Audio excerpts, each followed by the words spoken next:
My husband died, leaving $5 million to our son, and debts to me. When I asked my son for help, his wife blocked me. A bankrupt woman cannot be part of a millionaire family. Desperate, I called my husband's former partner's son, the boy whose college tuition I paid. No one knew he had become a millionaire Wall Street lawyer. When the 18 black cars pulled up in front of the house, he said just one sentence: "I'm glad to have you here. Follow my story until the end and comment the city you're watching from, so I can see how far my story has reached. My name is Norma, and I never thought I would find myself standing on my own son's doorstep, begging for help. At 70 years old, with arthritis making my hands shake and my heart medication barely keeping me upright, I clutched the eviction notice in my trembling fingers as I rang the doorbell of Marshall's mansion. The house stood before me like a monument to everything I had lost. Georgian columns, manicured gardens, a circular driveway with 2 luxury cars parked like sentinels. This was the life my husband Robert had built, the life our son now enjoyed while I faced losing everything. The door opened, and there she was, Kinsley. My daughter-in-law's perfectly styled blonde hair caught the afternoon sunlight, her designer clothes pristine as always. But it was her expression that made my stomach drop. That look of barely concealed disgust, as if I were something unpleasant she had found on the bottom of her shoe. "Norma." Her voice was flat, emotionless. "What are you doing here?" "I need to speak with Marshall," I said, trying to keep my voice steady. "It's important." She crossed her arms, her diamond bracelet catching the light.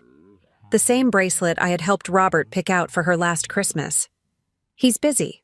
Please, Kinsley, I just need a few minutes." I held up the notice with shaking hands. "I'm going to lose the apartment, the medical bills from Robert's treatment. They're demanding payment and I—" "Stop right there." Her voice cut through my explanation like a blade. "Let me make something very clear to you, Norma. Bankrupts can't be here." The words hit me like a physical blow. I actually took a step backward, nearly stumbling on the pristine marble steps. "Excuse me?" I whispered. Kinsley stepped out onto the porch, closing the door behind her as if to prevent my desperation from contaminating her perfect home. "You heard me. A bankrupt woman cannot be part of a millionaire family. It's embarrassing." I felt my knees go weak. This was my son's wife, the woman I had welcomed into our family, the mother of my grandchildren.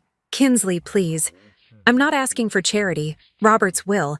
Surely there was something—" She let out a laugh that sounded like breaking glass. "Oh, there was something all right. Debts. Lots and lots of debts. Medical bills, business loans, credit card payments. Congratulations, Norma. Your husband left you quite the inheritance." My mouth went dry. "But Marshall inherited $5 million, yes, because Marshall is Robert's son, and he deserves to carry on the family legacy without being dragged down by financial irresponsibility." Financial irresponsibility? I could barely get the words out. I worked 2 jobs to help Robert build his business. I took care of his father when he was dying. You what? Made coffee and answered phones? Norma, please. Marshall has a reputation to maintain, a position in society. He can't be associated with this. She gestured at me as if I were something diseased. I heard footsteps inside the house, and my heart jumped. Marshall, my son. Surely when he saw me, when he understood what was happening, he would make this right. "Marshall," I called out, my voice cracking. "Marshall, please!" The footsteps stopped. I could see his shadow through the frosted glass of the front door, just standing there, waiting, listening. "Marshall?" I called again, louder this time, desperation making my voice shrill. Kinsley smirked. "He's not coming out, Norma. We discussed this. It's better this way." "Better?" I stared at her in disbelief. "How is this better? I'm his mother, and he's a successful businessman with a family to protect. Do you really think it's fair to drag him down with your problems? Haven't you done enough damage?" The cruelty in her voice was breathtaking, but it was the silence from inside the house that truly broke my heart.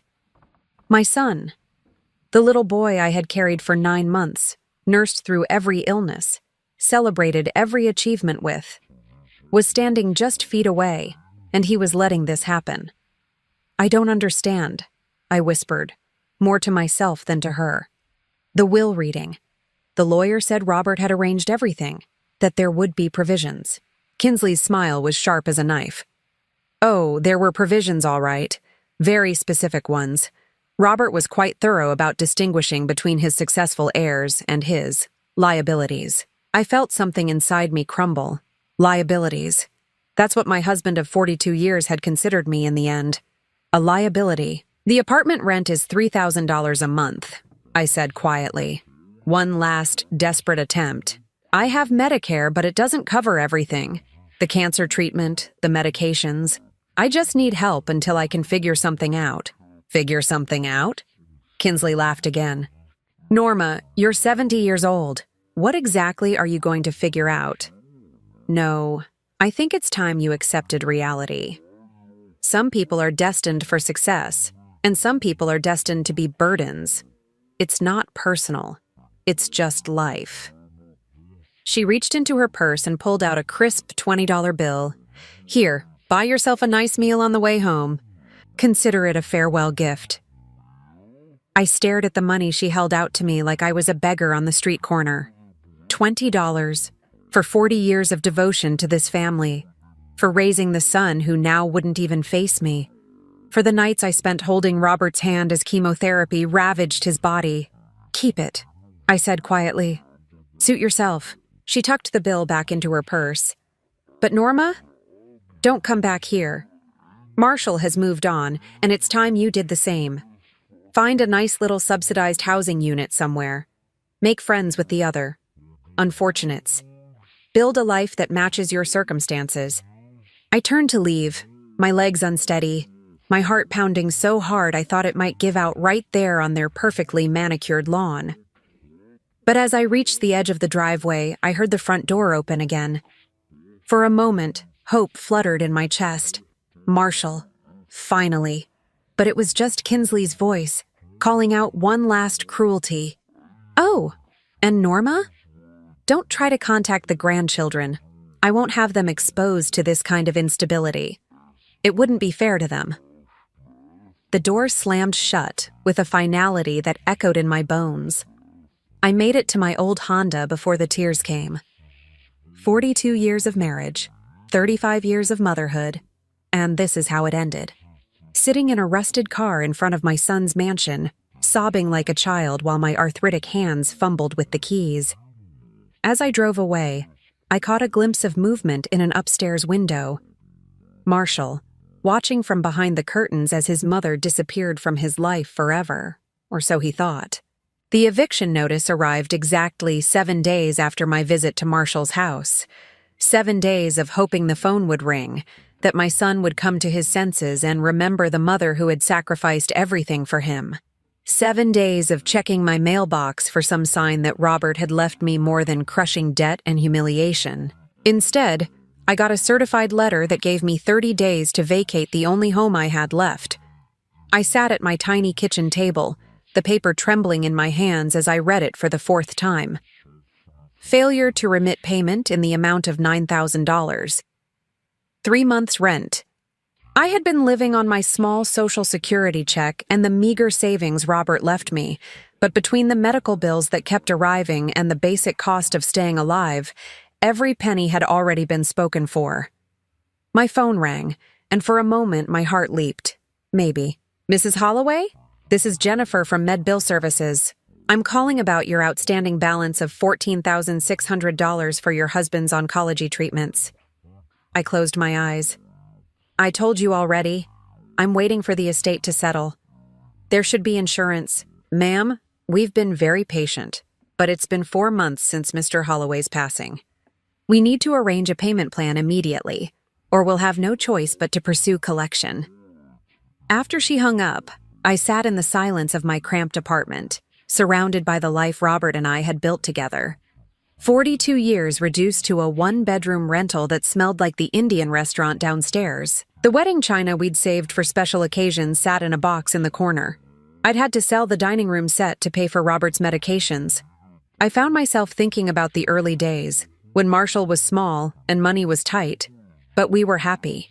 I had worked as a receptionist at Robert's fledgling construction company while he built his reputation one small job at a time. Evenings, after Marshall was asleep, I would help Robert with the books, preparing invoices and tracking expenses on our kitchen table while he planned the next day's work. Those were good times. We had dreams then. Robert would talk about the empire he was going to build, the legacy he would leave for Marshall. I would listen and believe, because I loved him and because I could see the fire in his eyes when he talked about the future, and I had helped make that future happen. When Robert landed his first big commercial contract, I was the one who convinced the bank to extend our credit line. When he needed to buy expensive equipment, I was the one who suggested we mortgage the house. When his business partner Lance died suddenly, leaving behind a teenage son named Damien, I was the one who insisted we pay for the boy's college education. It's what Lance would have done for Marshall, I had told Robert. Besides, Damien's brilliant. He'll make something of himself. Robert had agreed, though I could see the reluctance in his face. $30,000 for Damien's tuition was money we could barely spare, but it was the right thing to do. Lance had been more than Robert's business partner. He had been his best friend, the brother Robert never had. I wondered what had become of Damien. The last I'd heard, he had graduated from law school and moved to New York. That was almost 15 years ago. He'd sent a thank you note when he passed the bar exam, promising to pay us back someday. But life moves on, people forget, and honestly, we had never expected anything in return. The irony wasn't lost on me now. I had helped pay for a stranger's education while my own son stood by and watched me lose everything. My reflection was interrupted by a knock at the door. For a wild moment, I thought it might be Marshall, finally coming to make things right. Instead, I opened it to find Mrs. Chen, my elderly neighbor from across the hall. "Norma, dear," she said, her worried face creased with concern. "I heard shouting earlier. Are you all right?" I realized she must have overheard my conversation with the debt collector. The walls in this building were thin, and Mrs. Chen had excellent hearing for an 80-year-old. "I'm fine," I lied, but my voice cracked on the words. Mrs. Chen stepped into my apartment without being invited, her eyes taking in the boxes, the sparse furniture, the overall aura of a life being dismantled piece by piece. "Oh, honey," she said softly. "What's happening?" Something about her kindness, the first genuine compassion I'd received since Robert's death, broke something inside me. I found myself telling her everything. About the will, about Kinsley's cruelty, about Marshall's cowardice, about the mounting bills and the eviction notice and the crushing realization that the life I'd spent 70 years building was crumbling around me. Mrs. Chen listened without judgment, occasionally patting my hand or making soft sounds of sympathy. When I finished, she was quiet for a long moment. "Your son," she said finally. "He really won't help you?" I shook my head. "Kinsley has convinced him I'm some kind of liability, that helping me would somehow damage his reputation. And your husband really left you nothing but debts." "According to the lawyer, yes. Everything went to Marshall. The business, the investments, even the house we lived in for 20 years. Robert had transferred it all to Marshall's name before he died, supposedly for tax purposes." Mrs. Chen frowned. "That doesn't sound right, dear. In my experience, men don't usually leave their wives with nothing, especially after 40 years of marriage." "Robert was sick for so long," I said tiredly. Maybe he wasn't thinking clearly, or maybe Kinsley influenced him somehow. She was always there during his treatments, being so helpful, so caring. I thought it was wonderful at the time, my daughter-in-law taking such good care of her father-in-law.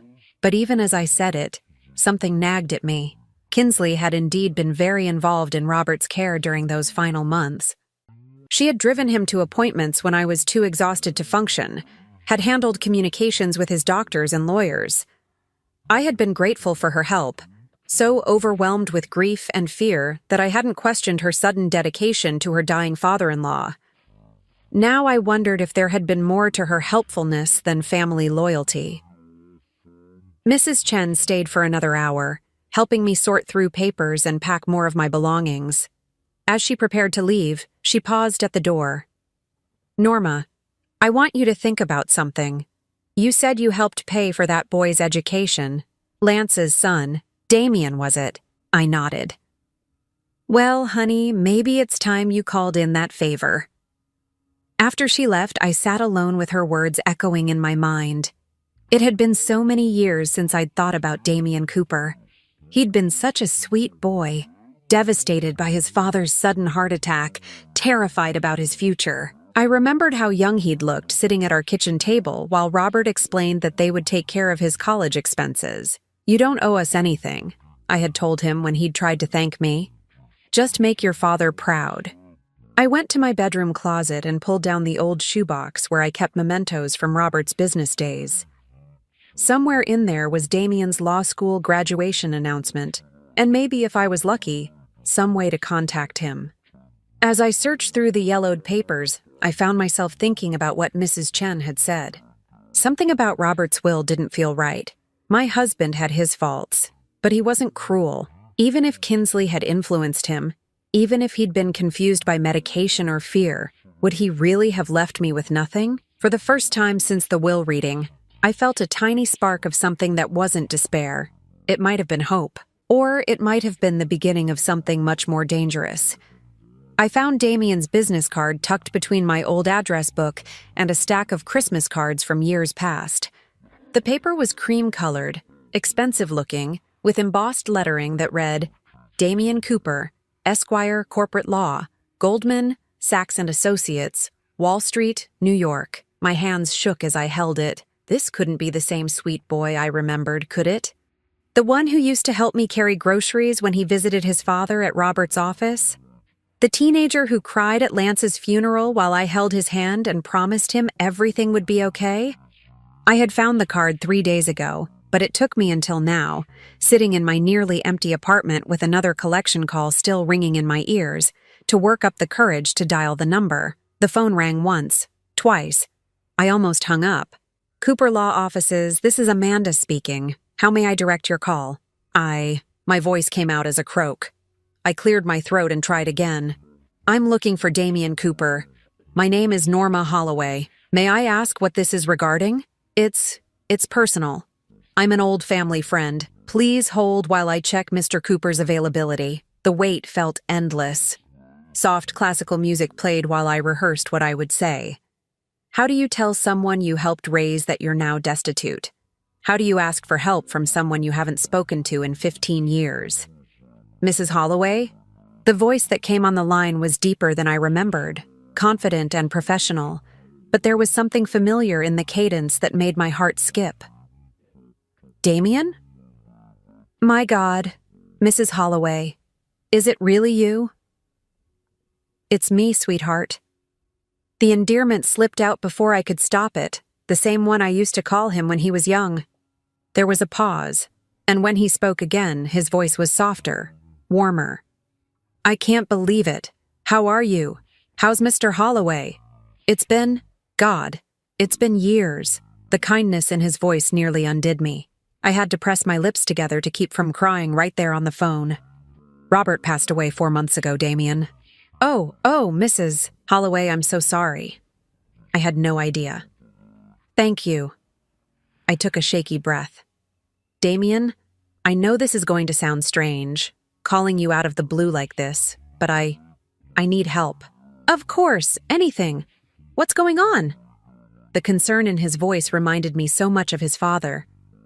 Lance had been the same way, quick to offer help, slow to judge. It gave me the courage to continue. It's complicated. Robert's will. There were irregularities. I've been left with nothing but debts and my son. My son won't help me.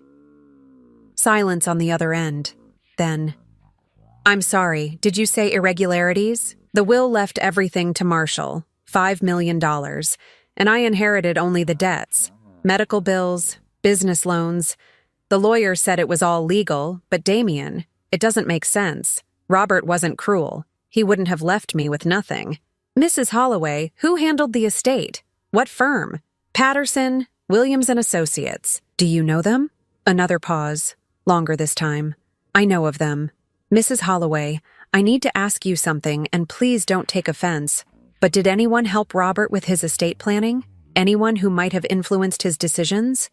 I thought about Kinsley, always so helpful during Robert's illness, always offering to drive him to appointments, to handle the legal paperwork that exhausted him so much. My daughter-in-law was very involved, I said slowly. Kinsley. She said she wanted to help, to take the burden off me while I was caring for Robert. I see. His tone had changed, become more alert. Mrs. Holloway, I want you to know that what you're describing, a spouse being completely cut out of an estate after 42 years of marriage, it's extremely unusual, suspicious even. Suspicious how? In most states, including yours, there are laws protecting surviving spouses. It's very difficult to completely disinherit a wife, even if someone wanted to. The fact that this happened, especially with someone else so closely involved in the process. He trailed off, but I could hear him thinking, processing the information like the lawyer he'd become. Mrs. Holloway, I need to ask you something else. Do you trust me? Of course I do. Then I want you to listen very carefully. Don't sign anything else. Don't agree to any payment plans or settlements. Don't make any decisions about your living situation. Can you do that for me? Damien, I'm being evicted. I have 23 days to find somewhere else to live. I understand. But I think there's more to this story than what you were told. I'm going to make some calls, do some research. In the meantime, I'm going to wire you some money to cover your immediate expenses. No, the word came out sharper than I intended. Damien, I didn't call you for money. I didn't know who else to talk to. Mrs. Holloway. His voice was gentle but firm. Do you remember what you told me when I tried to thank you for paying for college? I wiped my eyes, remembering. I said you didn't owe us anything. That's right. And you know what you said after that?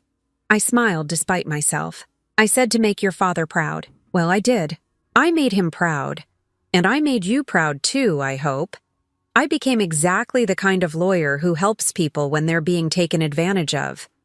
So please, let me help you now. Not because I owe you, because I love you. You were more of a mother to me during those years than anyone else. The tears came then, hot and unstoppable. For the first time since Robert died, someone was treating me like I mattered, like I deserved help, like I was worth something. Damien, I managed through my sobs. There's something else. About the will. The lawyer, Mr. Patterson. He seemed nervous. He kept looking at my daughter-in-law during the reading, like he was waiting for her approval or something. Interesting. I could hear papers rustling on his end. Mrs. Holloway, I'm going to need you to gather every document you have related to Robert's death and the estate. Medical records, legal documents, anything Kinsley might have signed on Robert's behalf. Can you do that? Yes, good. I'm also going to need the exact dates of when Robert signed his will and any amendments. If Kinsley was as involved as you say, there should be a paper trail. Damien, what are you thinking? I'm thinking that maybe your husband didn't betray you after all. I'm thinking someone else did. The possibility hit me like electricity. Could it be true? Could Robert have been manipulated, coerced somehow into signing documents that went against his true wishes? It seemed impossible, but then again, so had Marshall's abandonment. Mrs. Holloway, I need you to do one more thing for me. I need you to stay strong. Can you do that? I'll try. No, not try. Do. Because if I'm right about this, if someone manipulated a dying man and stole your inheritance, then we're going to make sure they pay for it. All of them. There was something in his voice I'd never heard before. A steel edge that reminded me that the sweet boy I remembered had grown into a man who commanded respect in courtrooms across the country. Damien? How successful did you become? He laughed, and for a moment I heard the boy I used to know. Let's just say that the college education you and Mr. Holloway provided gave me opportunities I never dreamed of. I've done well for myself, Mrs. Holloway. Very well. Good. Lance would be proud. I hope so. And, Mrs. Holloway, I want you to know that everything's going to change now. You called me at exactly the right time, because I've been waiting years for a chance to repay what you did for me. Now I have it. After we hung up, I sat in my empty apartment feeling something I hadn't felt in months. Hope. Real, tangible hope that maybe this nightmare wasn't over. That maybe there was still justice in the world. 2 hours later, my phone rang. It was my bank, calling to inform me that $50,000 had been deposited into my account. For the first time since Robert's death, I smiled. 3 weeks later, I sat across from Damien in his Manhattan office, and I could barely believe the man he'd become. Gone was the uncertain boy who used to help me with groceries. In his place sat a confident, impeccably dressed attorney whose corner office overlooked Wall Street. The boy I'd helped raise had grown into someone who clearly commanded both respect and significant resources. But when he smiled at me, I could still see traces of the teenager who used to call me Mom Number 2 when he thought no one was listening. "Mrs. Holloway," he said, setting down a thick folder of documents. "I have good news and bad news. Which would you like first?" "The bad news. I've gotten used to it." His expression grew serious. "The bad news is that what happened to you was definitely not an accident. It was carefully orchestrated fraud. Your daughter-in-law, working with the attorney who handled Robert's estate, manipulated a dying man into signing documents that violated both his original wishes and state law." The words hit me like a physical blow, even though I'd suspected as much. "And the good news?" Damien smiled, and there was something predatory in it. "The good news is that they were incredibly sloppy about it. They left a paper trail that a first-year law student could follow." "Us?" He opened the folder and spread documents across his mahogany desk. "Let me walk you through what really happened during your husband's final months." I leaned forward, my heart pounding. First, Robert's original will, filed 18 months before his death. He pointed to a document covered in legal language. "In this version, you inherit 60% of his assets. Marshall inherits 35%, and 5% goes to various charities. Standard, sensible estate planning for a man who loved his wife." Then what happened? Then Robert got sick, and Kinsley stepped in to help. Damien's tone made it clear what he thought of her assistance. 3 months before Robert died, she convinced him that his affairs were too complicated for you to handle while you were caring for him. She offered to take over communications with his lawyer. He pulled out another document. "This is a power of attorney, signed by Robert, giving Kinsley the right to handle his legal affairs. Perfectly legal, and on the surface, it looks like the action of a caring daughter-in-law. But look at the date." He pointed to the signature line. "This was signed on February 15th. Do you remember what happened that day?" I thought back, my mind foggy with grief and exhaustion. February 15th. That was the day Robert had his worst episode with the pain medication. He was completely out of it, barely conscious. Exactly. I pulled his medical records. According to his oncologist, Robert was on a morphine drip that day for pain management. He was in no condition to understand complex legal documents, much less sign them. The realization made my stomach turn. She took advantage of him while he was drugged? It gets worse. Damien pulled out more papers. 2 weeks later, with her new power of attorney, Kinsley met with Robert's lawyer, without you present, to update his estate plan. She claimed Robert was worried about tax implications and wanted to restructure everything. What kind of restructuring? The kind that left you with nothing. Damien's voice was ice cold. She convinced Patterson, that's the lawyer, that Robert wanted to protect his business legacy by transferring everything directly to Marshall. She said you had agreed to it, that you preferred a simple arrangement, without the burden of managing complex assets. I stared at him in disbelief. I never said any such thing. I know, because I have the real documentation. He pulled out yet another folder, this one marked with the logo of a different law firm.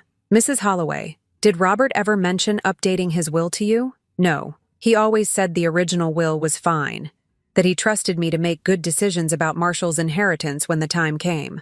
That's what I thought. Because 3 days before Kinsley obtained her power of attorney, Robert met privately with a different attorney, someone Kinsley knew nothing about. My heart started racing. "What do you mean?" "I mean your husband suspected something was wrong.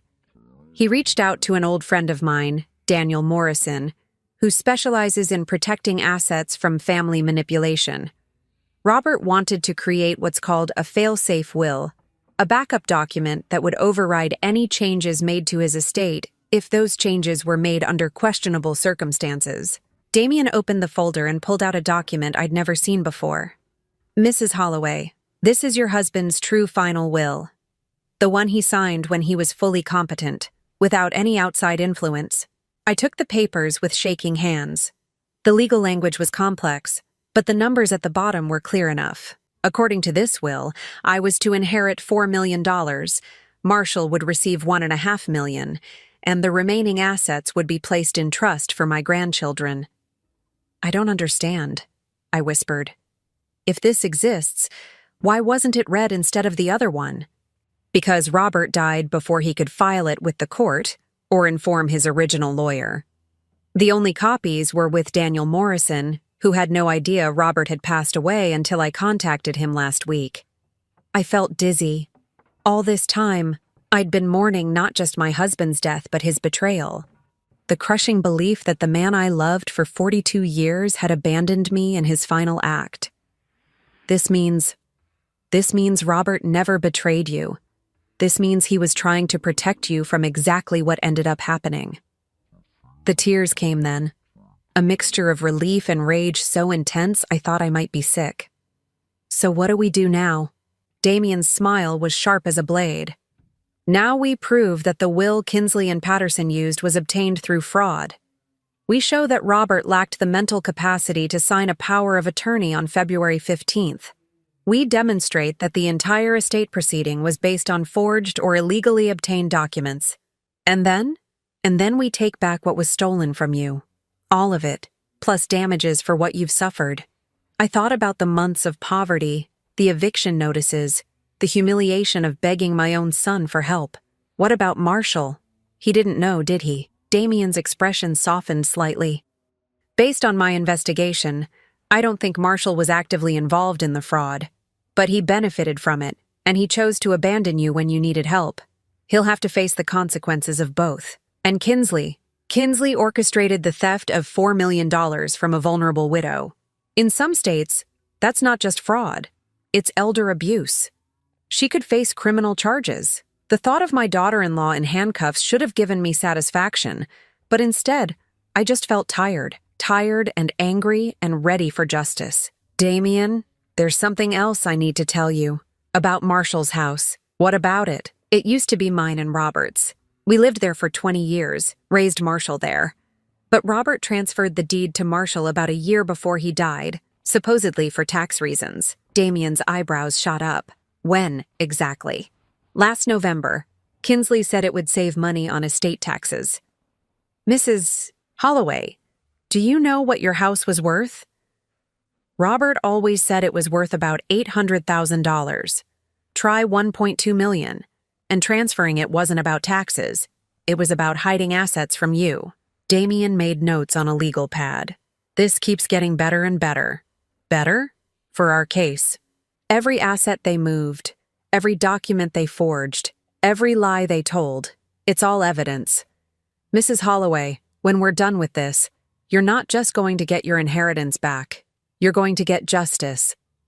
He leaned back in his leather chair, studying me carefully. I need to prepare you for something, though. When we move against them, and we will move against them, it's going to be dramatic, public. Your son is going to learn some very uncomfortable truths about his wife. Your family is going to be forced to confront what they did to you. I understand. Do you? Because once we start this, there's no going back. Marshall might never forgive you for destroying his marriage, even if Kinsley deserves it. I thought about my son, standing silently behind his front door while his wife humiliated me on his doorstep. About the grandchildren I'd been forbidden to see. About the months of struggling to survive while he enjoyed the fruits of money stolen from me. Damien, I said quietly. Marshall stopped being my son the day he let Kinsley throw me out like garbage. Whatever relationship we had left, she destroyed it already. Then we're going to make sure everyone knows exactly what kind of people they really are. As I left Damien's office that day, I felt something I hadn't experienced in years. Power. Real power. The kind that comes from having truth and justice and considerable resources on your side. Kinsley thought she was so clever, manipulating a dying man and discarding his widow. Marshall thought he was safe in his mansion, enjoying stolen wealth while his mother struggled to survive. They had no idea what was coming for them. The 18 black cars arrived at exactly 3 o'clock on a Tuesday afternoon, forming a perfect convoy that stretched from Marshall's circular driveway all the way to the street. I watched from the passenger seat of Damien's Mercedes as neighbors emerged from their houses, drawn by the spectacle of so much expensive automotive power descending on their exclusive neighborhood. "Are you ready for this, Mrs. Holloway?" Damien asked, adjusting his tie in the rearview mirror. Behind us, I could see his team of associates and investigators emerging from their vehicles, each carrying briefcases and files that contained months of carefully gathered evidence. "I've been ready for this since the day Kinsley slammed the door in my face," I said, surprised by the steadiness of my own voice. The front door of the house opened before we even reached it. Marshall appeared first, his face pale and confused as he took in the sight of the convoy. Behind him, Kinsley pushed past, her perfectly styled hair slightly disheveled, her usual composure cracking as she recognized me walking up the path she'd forbidden me to cross. "What the hell is this?" she demanded, but I could hear the fear beneath her bravado. Damien stepped forward, his presence commanding immediate attention. At 42, he had the kind of authority that came from years of winning cases that others deemed impossible. "Ms. Kinsley Holloway, I'm Damien Cooper, attorney for Mrs. Norma Holloway. We need to discuss some irregularities regarding the estate of Robert Holloway." "I don't know what you're talking about," Kinsley said, but her eyes darted nervously between Damien and the small army of legal professionals spreading across her front lawn. "I think you do." Damien opened his briefcase and pulled out a thick stack of documents. "Shall we discuss this here, in front of your neighbors, or would you prefer to do this inside?" Marshall finally found his voice. "Mom?" His eyes met mine for the first time in months. "What's going on?" "What's going on," I said, my voice carrying clearly in the afternoon air, "is that your wife stole my inheritance, manipulated your dying father, and left me to struggle with nothing while you both enjoyed money that was rightfully mine." The color drained from Marshall's face. "That's impossible.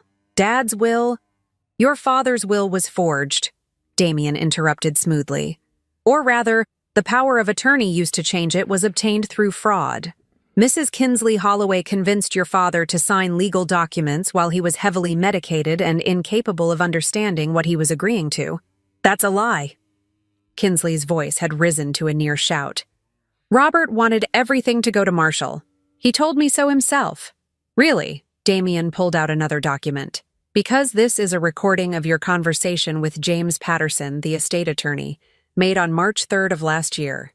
Would you like me to play it for everyone to hear?" Kinsley went very still. "I don't know what you think you have.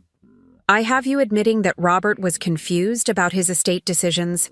I have you instructing Patterson to ensure that the old woman, that would be Mrs. Holloway, wouldn't complicate things for Marshall. I have you explicitly stating that Robert's original will needed to be updated to reflect current realities." Marshall looked like he might be sick. "Kinsley, what is he talking about?" But Damien wasn't finished. "I also have medical records showing that Robert Holloway was on a morphine drip the day he supposedly signed the power of attorney. I have testimony from 2 nurses who state that he was semi-conscious at best during that entire week. You can't prove any of this," Kinsley said, but her voice lacked conviction. "Actually, I can." Damien gestured to one of his associates, who stepped forward with another file. "I have Robert's real final will, signed 3 days before your fraudulent power of attorney, witnessed by 2 attorneys and notarized. In this will, his true last wishes, Mrs. Norma Holloway inherits $4 million, Marshall inherits $1.5 million, and the rest goes into trust for the grandchildren." The words hit Marshall like physical blows. He actually staggered backward, catching himself against the doorframe. "$4 million? But the lawyer said there wasn't enough money." "The lawyer lied," I said quietly. "Just like your wife lied. Just like you chose to believe their lies rather than help your own mother." "I didn't know," Marshall whispered. Mom, I swear I didn't know. Didn't know what? That your wife was a manipulative thief? Or that you were perfectly willing to let me become homeless while you lived in luxury? Kinsley suddenly lunged forward, her composure completely shattered. You can't prove anything. Robert was my father-in-law. I had every right to help him with his affairs. Help him? Damien's voice was ice cold. Is that what you call convincing a dying man to sign documents he couldn't understand? Documents that violated his true wishes and left his wife of 42 years with nothing but debts? She didn't deserve it. The words exploded out of Kinsley before she could stop them. She's nothing. A nobody. She worked in an office answering phones. Marshall is Robert's legacy, his heir. She was just. Just what? I asked quietly. Just his wife? Just the woman who worked 2 jobs to help him build his business? Just the mother who raised his son? But Kinsley was beyond rational thought now. You think you're so innocent. You think you deserve sympathy. But where were you when Robert was building his empire? Where were you when he needed real support, not just coffee and filing? I was working, I said simply. I was raising your husband. I was taking care of Robert's father when he was dying. I was doing everything a wife and mother is supposed to do while you were. Where were you, Kinsley? Oh, that's right. You didn't exist in our lives yet. Marshall was staring at his wife with growing horror. Kinsley, tell me you didn't do this. Tell me you didn't steal from my mother. I protected our family, she screamed. I protected our future. That money should go to people who matter, not to some washed-up old woman who... Stop. Marshall's voice cut through her tirade like a knife. Just stop talking. He turned to Damien, his face ashen. What happens now? Now, Damien said calmly. Mrs. Kinsley Holloway faces charges for elder fraud, document forgery, and theft. The fraudulent will is voided, and Mrs. Norma Holloway's rightful inheritance is restored. Additionally, she'll be seeking damages for the suffering she's endured due to this fraud. How much? Marshall's voice was barely audible. The inheritance itself is $4 million. The house you're living in, which was illegally transferred out of the marital estate, is worth $1.2 million. The emotional distress damages. Damien paused, consulting his notes. Well, let's just say your wife's actions have been very expensive. Kinsley looked around desperately, as if searching for an escape route. But she was surrounded by lawyers, investigators, and neighbors who had heard every word of her confession. This isn't over, she said finally, her voice shaking with rage. I'll fight this. I'll prove that Robert wanted... You'll prove what? Damien interrupted. That you convinced a drugged, dying man to sign documents that betrayed his wife? That you manipulated him while he was vulnerable? That you stole from a widow and left her homeless? He pulled out one final document, because this is a restraining order, preventing you from disposing of any assets or leaving the state while this case proceeds. Your bank accounts are frozen as of this morning. The blood drained from Kinsley's face. You can't do that. I already did. Damien's smile was predatory. You see, Kinsley, you made one crucial mistake. You thought Mrs. Holloway was powerless. You thought she had no one to fight for her.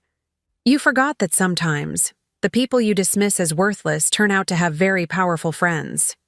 He gestured to the convoy of cars, to the team of lawyers and investigators, to the very obvious display of legal and financial resources arrayed against her. Mrs. Norma Holloway didn't just help pay for my college education. She gave me a home when I had nowhere else to go. She showed me what family really means. And I've spent the last 15 years building the kind of practice that specializes in destroying people like you. The silence that followed was deafening. Even the neighbors who had gathered to watch the spectacle seemed frozen, stunned by the magnitude of what they'd witnessed. Finally, Marshall spoke. Mom, he said quietly, I'm sorry. I'm so sorry. I looked at my son, really looked at him, for the first time in months. I could see the boy I'd raised struggling with the man he'd become, the shame and guilt warring with relief that the truth was finally out. I know you are, I said. but sorry isn't enough. Not anymore. Because while part of me felt vindicated, another part of me realized that this victory came at a terrible cost. I had gotten justice, but I had lost my family in the process. Marshall would never forgive himself for what he'd allowed to happen. And Kinsley. Well, Kinsley would never forgive any of us for destroying the life she'd built on lies. As Damien's team began serving legal papers and Kinsley was led away for questioning, I found myself wondering if winning felt as good as I'd thought it would. 6 months later, I stood in the kitchen of my new home, a modest but comfortable house that I'd bought with my restored inheritance, watching the sunrise paint the sky in shades of gold and pink. For the first time in over a year, I wasn't worried about money or eviction notices or medical bills. More importantly, for the first time in my adult life, I wasn't responsible for anyone but myself. The legal proceedings had concluded 3 weeks ago. Kinsley pled guilty to elder fraud and document forgery in exchange for a reduced sentence of 18 months in prison and full restitution. James Patterson, the estate attorney, lost his license and faced his own criminal charges for his role in the scheme. The house I'd lived in for 20 years was returned to me, though I chose to sell it rather than live with those memories. Marshall kept the $1.5 million that his father had actually intended for him, a substantial inheritance, though far less than the $5 million he'd enjoyed for those months. He'd used most of it to pay my legal fees and the damages the court had awarded me for emotional distress. It seemed fitting somehow. The sound of a car in my driveway interrupted my morning coffee. Through the window, I saw Marshall getting out of his sedan, moving slowly like a man who had aged years in just a few months. He'd been calling regularly since the trial ended, asking to visit, asking to talk. Today was the first time I'd said yes. I opened the door before he could knock. "Hi, Mom," he said quietly. "Thank you for agreeing to see me." He looked older, thinner, the stress of the divorce proceedings. Kinsley had tried to take half of his remaining assets before fleeing to her mother's house in Arizona, had taken its toll. But there was something different in his eyes, something that reminded me of the boy he used to be before Kinsley shaped him into someone I didn't recognize. "Come in," I said, stepping aside. "Coffee's fresh." We sat at my kitchen table in uncomfortable silence for several minutes. Marshall stared into his cup as if it might provide answers to questions he didn't know how to ask. "The house looks good," he said finally. "Peaceful." "It is." I studied his face, looking for signs of the man who had let his wife humiliate me, who had stood silently while I begged for help. "How are the children?" His face crumpled slightly. "They're confused. They don't understand why Mommy had to go away, why we had to move out of the big house. Emma keeps asking when she can see Grandma Norma again." The mention of my granddaughter, the little girl I'd been forbidden to see for so many months, sent a sharp pain through my chest. But I kept my expression neutral. "And how are you handling that?" I tell them the truth, in terms they can understand. That Mommy made some very bad choices and hurt people she should have protected. That actions have consequences. He looked up at me, his eyes red-rimmed. I tell them about my mother, who I should have protected but didn't. "Marshall, no, please. Let me say this. He set down his coffee cup with shaking hands. "I've been going to therapy, trying to understand how I became the kind of man who could abandon his own mother. Trying to figure out when I stopped being your son and started being Kinsley's puppet." I waited, saying nothing. "The therapist says it was gradual. That Kinsley isolated me from you systematically, convinced me that your values were old-fashioned, that your expectations were unreasonable. She made me believe that successful people like us, had different obligations than regular families. And you believed her. I wanted to believe her. The admission came out like a confession. Because it was easier than admitting that I was becoming someone Dad wouldn't recognize. Someone you didn't raise." He reached into his jacket and pulled out an envelope. "I wrote you a letter, trying to explain, to apologize. But every time I read it, it sounds like excuses. Maybe that's because they are excuses." Marshall flinched as if I'd slapped him. "Maybe they are. Maybe there's no excuse for what I did. But Mom, I need you to know that when Kinsley told me you were asking for money, she said you were trying to guilt me into supporting your lifestyle choices. She said you'd always been financially irresponsible, that Dad had complained about it before he died, and you believed her without asking me. I believed her because I wanted to. His voice broke, because taking care of you would have meant admitting that Kinsley was wrong about something.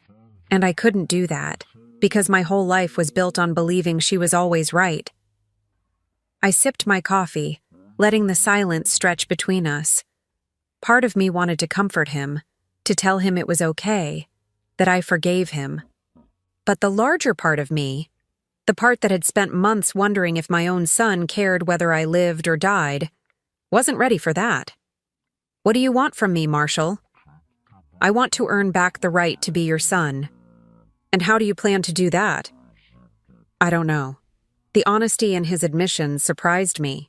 I've destroyed my children's stability, lost most of my inheritance, and discovered that the woman I married is a criminal who is using me to steal from my own mother. I don't even know who I am anymore, much less how to fix what I've broken. For the first time since he'd arrived, I felt a flicker of something like sympathy. The children. How are they really? They're resilient. Kids always are. Emma talks about you all the time, asks when we can visit Grandma's new house. Jake is younger, but he remembers your voice, asks for Grandma's stories at bedtime. My throat tightened. I'd missed so much of their lives already. I was thinking, Marshall continued carefully, maybe you'd like to see them sometime, when you're ready. If you're ready. Without Kinsley around to forbid it? Kinsley has no say in anything anymore. The divorce is final next month and I have full custody. He paused, seeming to gather himself. She showed her true colors during the proceedings. Even her own lawyer was disgusted by some of the things she tried to do. I thought about my grandchildren, about the years of their lives I'd already lost, about the relationships Kinsley had severed with her greed and manipulation. I'd like to see them, I said finally. But Marshall, I need you to understand something. What happened between us? It changed me. I'm not the same woman who used to worry about whether you approved of me, who used to sacrifice my own needs to keep peace in the family. I know. I'm not going to pretend that everything is fine just to make you feel better about what you did. I wouldn't want you to. And I'm not going to be anyone's emergency backup plan anymore. I'm not going to be the grandmother you call when you need a babysitter but ignore when it's inconvenient. I understand. I studied his face, looking for signs of the entitlement and selfishness that had made him so easy for Kinsley to manipulate. What I saw instead was genuine remorse and something that looked like the beginning of wisdom. There's something else, he said quietly, about Dad. What about him? I found some of his old papers when I was cleaning out the house, personal things that weren't part of the estate. There were letters he wrote but never sent, including one to you. He pulled another envelope from his jacket, this one yellowed with age. He wrote it about a month before he died, I think. I think he knew what Kinsley was doing, but he was too weak to fight it. With trembling hands, I took the letter and opened it. Robert's familiar handwriting, shaky from illness but still recognizably his, covered 2 pages. The words blurred as I read them, but the meaning was clear. He had loved me until the end. He had been sorry for being too sick to protect me. He had trusted that Marshall would take care of me when he was gone. He had been wrong about our son, but he had never stopped loving me. He asked me to make sure you were taken care of, Marshall said softly. In the letter, he talks about how proud he was of the woman you'd become, how grateful he was for everything you'd sacrificed for our family. He said I was lucky to have you as a mother, and that he hoped I would be worthy of your love. I wiped my eyes, folding the letter carefully. Thank you for bringing this to me. I failed him, didn't I? Failed you both. Yes, I said simply. You did. Marshall nodded, accepting the judgment without argument. Can I ask you something, Mom? What? Do you think it's possible for someone to come back from something like this? To earn forgiveness? I thought about Damien, about the scared, grieving boy who had grown into a man of integrity and strength. I thought about the choices that define us, about the possibility of redemption, about the difference between being sorry and being changed. I think, I said carefully, that forgiveness isn't something you earn. It's something you receive as a gift, if and when the person you've wronged decides to give it. And do you think you'll ever be ready to give that gift? I looked at my son, really looked at him, and for the first time in months, I saw traces of the boy I'd raised. Not the man Kinsley had molded, but the child who used to bring me dandelions and call them flowers, who used to curl up next to me during thunderstorms, who used to tell me I was the best mom in the world. I think, I said slowly, that's going to depend on who you choose to be from now on. Marshall nodded, understanding that this was not absolution but possibility. Would it be okay if I brought the kids by this weekend, just for an hour or so? I smiled for the first time since he'd arrived. I'd like that. After he left, I sat on my porch swing, watching the sun climb higher into a cloudless sky. For the first time in my adult life, I had no one to take care of but myself. No husband to worry about, no son to enable, no family drama to manage. It was terrifying and liberating in equal measure. I thought about the woman I'd been before Robert got sick. Always busy, always caring for someone else, always putting my own needs last. That woman was gone, buried alongside the illusions I'd held about family loyalty and unconditional love. In her place was someone harder but wiser. Someone who understood that love without boundaries is just enabling. Someone who knew that forgiveness without change is meaningless. Someone who had learned, finally, that the most important person to take care of was herself. The future stretched ahead of me, uncertain but full of possibility. Maybe Marshall would prove worthy of a second chance. Maybe he wouldn't. Maybe my grandchildren and I would build the relationship that Kinsley had tried to destroy. Maybe we wouldn't. But for the first time in my 70 years, those outcomes didn't depend on my willingness to sacrifice myself for others. They depended on other people proving they deserved a place in my life. And that, I realized as I rocked gently in the morning sun, was exactly as it should be. Now I'm curious about you who listened to my story. What would you do if you were in my place? Have you ever been through something similar? Comment below. And meanwhile, I'm leaving on the final screen 2 other stories that are channel favorites, and they will definitely surprise you. Thank you for watching until here.